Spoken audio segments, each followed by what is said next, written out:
Hey y'all, welcome back to Ethical Garage. Today I'm here with my Mazdaspeed6 2007. This video also works for Mazdaspeed3s as it's the same engine. Today we're going to be removing the intercooler and changing the spark plug. So the first thing you're going to need, I've already taken off everything, but there's 3 12mm bolts, 1, 2, and then 3 that all need to come off. And then there is 2 10mm bolts for your wastegate right here and right here. And those just come off, just grab them. And then there's 2 hose clamps. One right here, it's just a Phillips screwdriver, and then one right here. So, there's a certain technique to getting this intercooler out without damaging anything, and you especially don't want to damage the fins on your intercooler.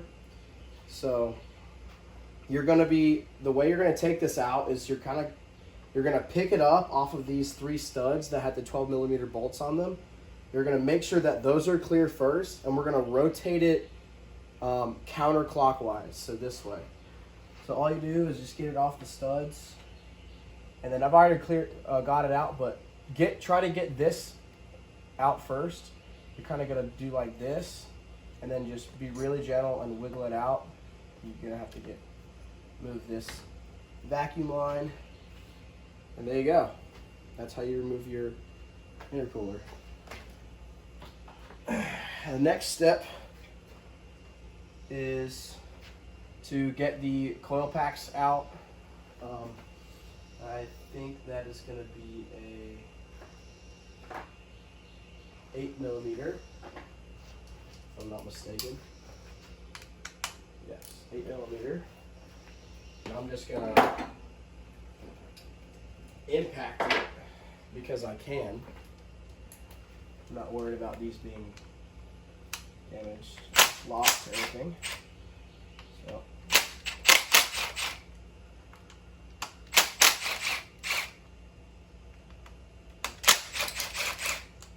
There you go.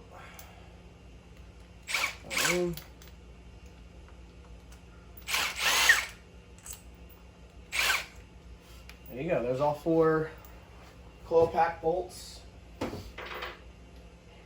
Nice and easy, just like that. And these literally just pop out like super easily. Well, actually, first, let's just disconnect the coil packs because I don't want to damage them at all. This pulls out just like that. Actually, just gonna keep them in order. There's no reason to, but alright. There you go. And then this last one's fighting me. There you go. Just like that. Next thing we gotta do is loosen up the spark plugs. So to remove the spark plugs, I've got a extension and a 5/8 spark plug socket. So if you look in there, there's a little rubber plug that will hold on to the spark plug when you go to take it out. And literally all you got to do is just break it loose. These are super loose.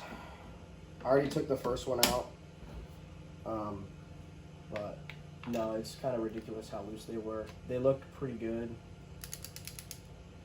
Yeah, I mean, I'm just breaking it like that. Yeah, so the previous owner apparently just did the spark plugs, but I wanted to get specialty gapped ones by CorkSport. They're NGK iridiums,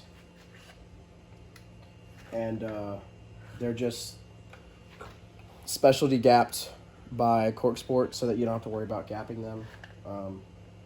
And they're supposed to be made for if you plan on tuning your car, which I do. So yeah, the Mazdaspeed engine is a very finicky engine when it comes to spark plug gap. So making sure that you have the right spark plug gap on your Mazdaspeed engine is really important. There's not a ton of tolerance. So yeah, I'm gonna go ahead and take the rest of these out off camera, and I'll catch up with you in just a second. We take a good look at the old spark plugs. They're basically the same ones. Actually, they're the exact same ones. They're NGK Iridiums. These are looking very new. I don't really see anything wrong with them, but we're still going to replace them anyways just because of the difference in gap. So, yeah, we're going to go ahead and put the new ones in. They are brand new, nice and fresh, straight from CorkSport. So I'm gonna take the spark plug socket, just like I had before, and I'm gonna insert the socket into here, just let it pop in, and there you go. We're just gonna very, very carefully load it down in there. And you want to make sure that you hand tighten it first, so that you don't have any cross threads.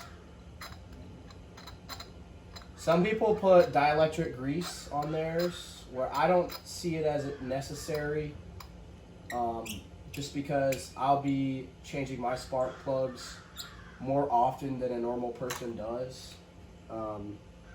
So I'm not worrying about any seizing, and I'm not worrying about the arc jumping at all. So I'm gonna go ahead and put the rest of these in, and I'll come back to you when we have to torque these down. All right, so now we have to torque all of the spark plugs.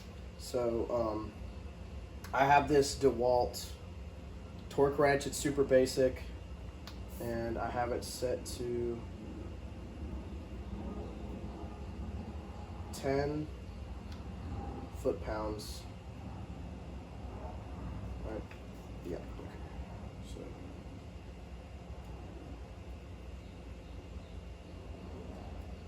yeah. Okay.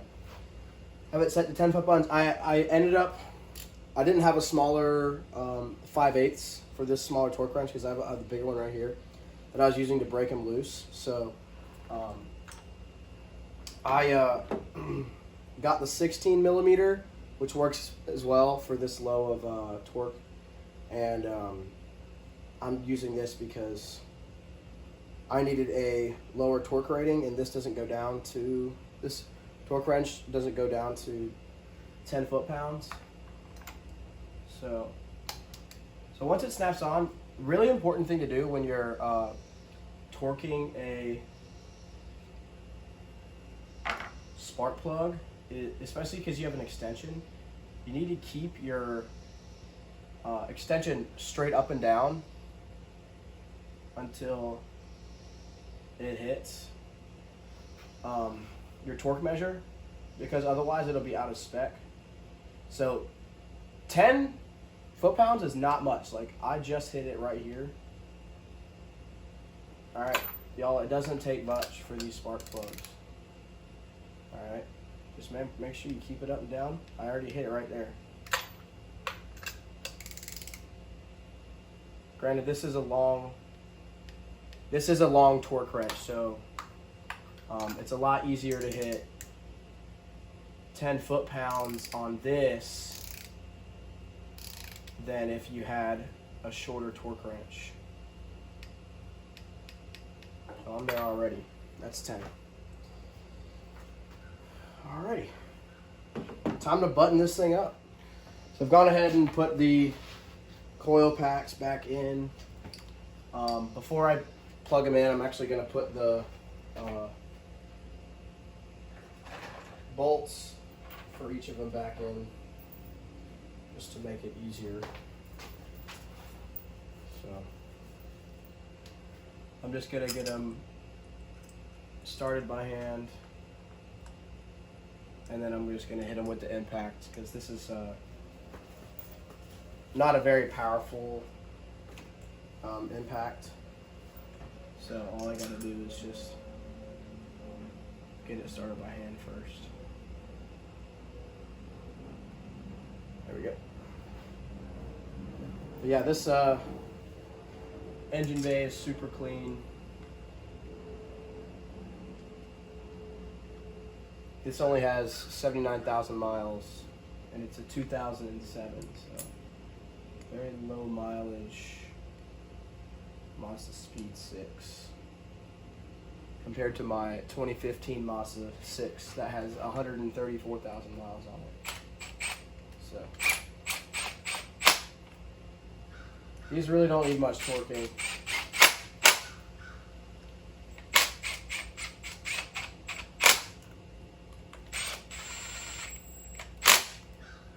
There you go. And then all you gotta do is just plug these back in.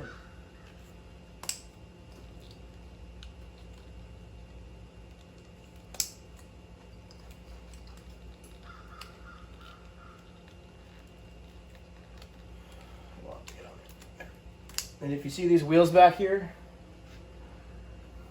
they're coming soon. Hopefully they'll be on this thing soon. I just got to roll the fenders, which is not an easy process. So now let's get this stuff out of the way so we can button up, get the intercooler back on. Got to be super, super careful. Just remember that this hose goes right on top. Just like that. I'm gonna force that guy in there, and then force this guy in here, and then I'm gonna maneuver it so it just falls right onto those posts, and yes, perfect.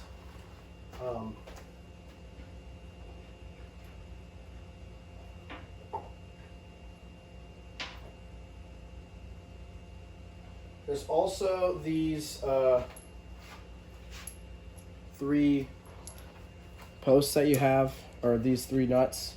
And then you also have these guys that sit right on top, so don't forget about these.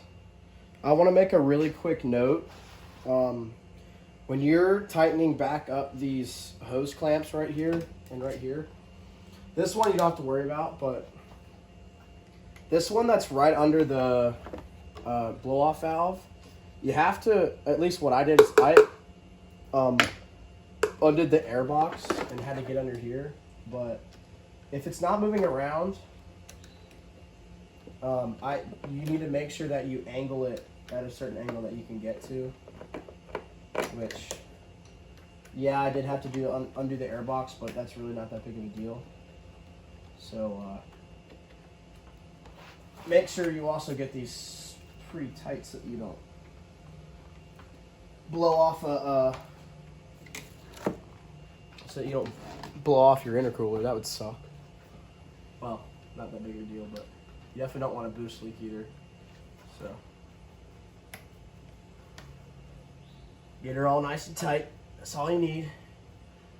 And then all I gotta do is put the blow-off valve bolts back in. Just right here. Super, super easy.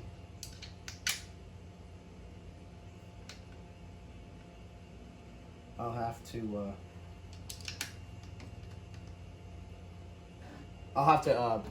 get into the air box again, but not that big of a deal. I just want to make sure y'all know, please be really careful with these blow-off valve bolts. They seem to be very easy to cross thread. So I've gotten them in most of the way with just hand tightening, but please don't. I impacted these out,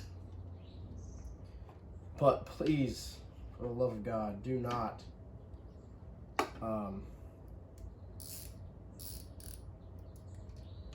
don't just hit them with the impact on their way in, because you're probably gonna cross thread, especially because this wastegate is plastic. I know it has like brass or I guess aluminum on the inside of the thread, but we don't want any problems. So these really don't take that much force. So all right, all we got to do left is put the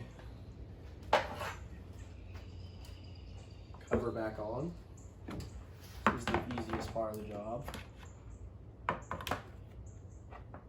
It's just I'm going to impact this because I can. It's just 2 10mm bolts. Totally dropping everything out here.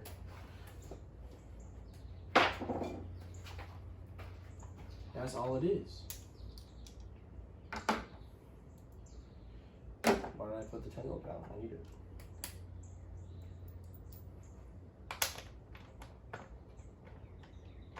Make sure you get it into place first.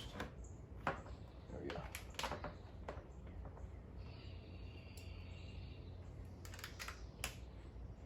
Someday I'm going to get this intercooler front mounted.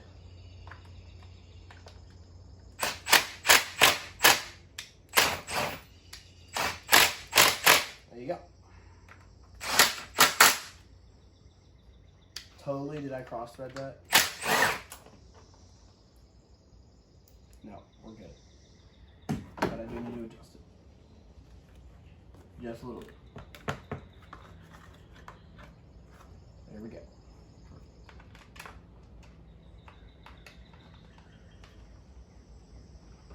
Much better. There we go. Just for good measure. Perfect. All right.